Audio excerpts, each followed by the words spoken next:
Pay scale দিবেন না, এই যে নাটকটা করলেন, কর্মচারীদের সাথে বিশ্বাসঘাতকতা করলেন, কাজটা কিন্তু ভালো করেন নাই, এর জবাব পাবেন। যখন শেখ হাসিনা সরকার বিদায় নিয়েছিল, এরপর থেকে কিন্তু বাংলাদেশের সর্বস্তরের কর্মচারীরা, বিভিন্ন বাহিনী, সেনাবাহিনী, পুলিশ, বিজিবি থেকে শুরু করে সবাই কিন্তু এদেশে হাল ধরেছিল। গত ১.৫ বছর ধরে এই সরকার ৩ দিনও টিকতে পারত না। এই সরকারকে টিকিয়ে রেখেছে সরকারি কর্মচারী কর্মকর্তারা। কিন্তু এই সরকার কি করল? কর্মচারী কর্মকর্তাদের সাথে চরম বিশ্বাসঘাতকতা করল। পে স্কেল ১১ বছর ধরে পে স্কেল হয় না। তারা যে সরকারি কর্মচারীদের প্রতি, বিভিন্ন বাহিনীর প্রতি, এই যে সেনাবাহিনী, রোদ নাই বৃষ্টি নাই, রাত দিন তারা পরিশ্রম করতেছে রাষ্ট্রটা ঠিক রাখার জন্য, অথচ তাদের বেতন দেয় ৯,০০০ টাকা। তো সরকার যে এই কর্মচারীদের প্রতি আন্তরিক না, এটা হলো আজকে জ্বালানি উপদেষ্টার কথার মাধ্যমে পরিষ্কার হলো যে সরকার আসলে এই দেশের ২২ লক্ষ সরকারি কর্মচারী কর্মকর্তাদের প্রতি তারা বিন্দু মাত্র আন্তরিক না। যদি আন্তরিক হইত তাহলে ২০২৫ সালেই তারা এই পে স্কেলটা বাস্তবায়ন করত। শেখ হাসিনা সরকার যখন ২০২৪ সালে ক্ষমতায় আসে, তারা তখনই বলেছিল যে পে স্কেল নিয়ে তারা কথা বলবে, আলোচনা করবে। এতদিনে তো উনারা তো ২০২৫ সালে পে স্কেল দিয়ে দিতেন। তো আমরা সকল কর্মচারীরা আশা করেছিলেন যে ২০২৪ সালে শেখ হাসিনা সরকারের পতনের পর সবাই আশা করেছিলেন যে ২০২৫ সালেই ডক্টর ইউএন সরকার এই পে স্কেল বাস্তবায়ন করবেন। কারণ এটা কোনো চাপিয়ে দেওয়ার কোনো দাবি ছিল না, কারো মাথার মধ্যে বাড়ি দেওয়ার মতো কোনো দাবি ছিল না। এ দাবিটা ছিল ন্যায্য দাবি, সরকারি কর্মচারীদের প্রাণের দাবি। ১১টি বছর ধরে সরকারি কর্মচারীরা পে স্কেল থেকে বঞ্চিত।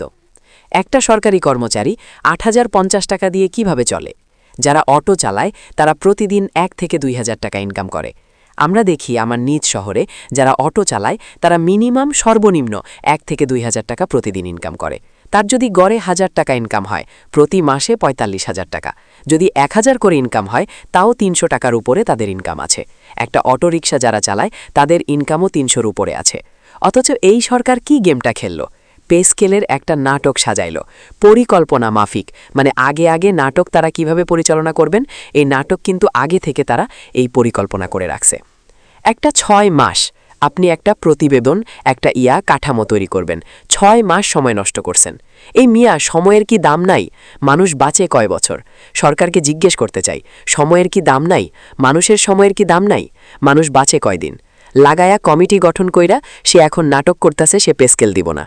তাহলে আপনারা ক্ষমতায় আসছেন কিসের? আপনারা বিদেশ থেকে আয়না কিসের জন্য বসাইছে মিয়া?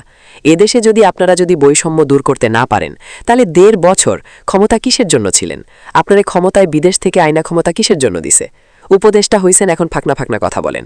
কি বৈষম্যটা করছেন? এদেশের সাধারণ মানুষের জন্য আপনারা ১.৫ বছরে কি করছেন? কিছুই করতে পারেন নাই। আর সরকারি কর্মচারীরা যারা নাকি আপনাদের প্রোটোকল অলওয়েজ আপনাদেরকে সহযোগিতা এখনও করতেছে, উপদেষ্টা বানাইছিল আপনাদেরকে। মানুষ সম্মান করে যে দেশের মানুষের জন্য কাজ করবেন, বৈষম্য দূর করবেন। সরকারি কর্মচারীরা আপনাদেরকে এতই ১.৫ বছর নিরলসভাবে সহযোগিতা করছে, প্রত্যেকটা ক্ষেত্রে সরকারকে সব ধরনের সহযোগিতা করছে। সরকারি বিভিন্ন বাহিনী, আইনশৃঙ্খলা বাহিনী কি করে নাই আপনাদের জন্য? বাংলাদেশ সেনাবাহিনী, পুলিশ, বিভিন্ন বাহিনী কি করে নাই আপনাদেরকে ক্ষমতায় টিকায় রাখার জন্য, দেশটা সুন্দরভাবে চালানোর জন্য? মিয়া যে লড়া খাইছিলেন, ৩ দিন পরেই তো ক্ষমতা থেকে চলে যাইতে হইত। সেনাবাহিনী প্রত্যেকটা আন্দোলন তারা সুন্দরভাবে, সুশৃঙ্খলভাবে আন্দোলনগুলোকে তারা দমাইছে, দেশটাকে শান্ত রাখছে। আপনারা তাদের কি মূল্যায়ন করলেন? হাজার হাজার সৈনিকরা তারা দেশের প্রতি অনুগত, তারা যে শপথ করেছে এ শপথের প্রতি অনুগত, যার কারণে তারা মুখ খুলে, হাজার কষ্টের পরেও তারা মুখ খুলে দেশকে ভালোবাসে, এজন্য কিছু বলে না। আপনি একটা সৈনিকরে ৯,০০০ টাকা বেতন দেন, পুলিশরে ৯,০০০ টাকা বেতন দেন, রাত দিন নাই ডিউটি করে, কনস্টেবল রাত্রে ২টা বাজে ডিউটি করে, তার বউ বাচ্চা তার বাপ মারে টাকা দিতে পারে না।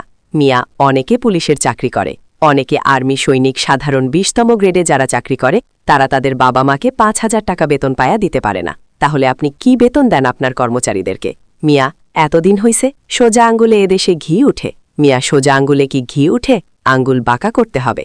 এবার আঙ্গুল বাঁকা না করলে আমি মনে করি এর জন্য কর্মকর্তা কর্মচারীরা দায়ী। আপনারা অনেক বেশি তেল মাখতেছেন। মিয়া, সরকারকে অনেক তেল মাইরা লাইছেন, এবার তেল মারাটা থামান।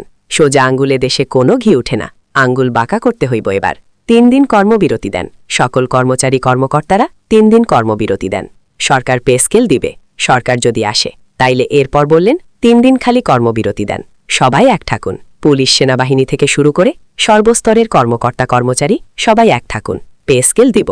সরকার থাকব আর মুখটা খারাপ করলাম না ভিডিওটা বেশি বেশি শেয়ার করতে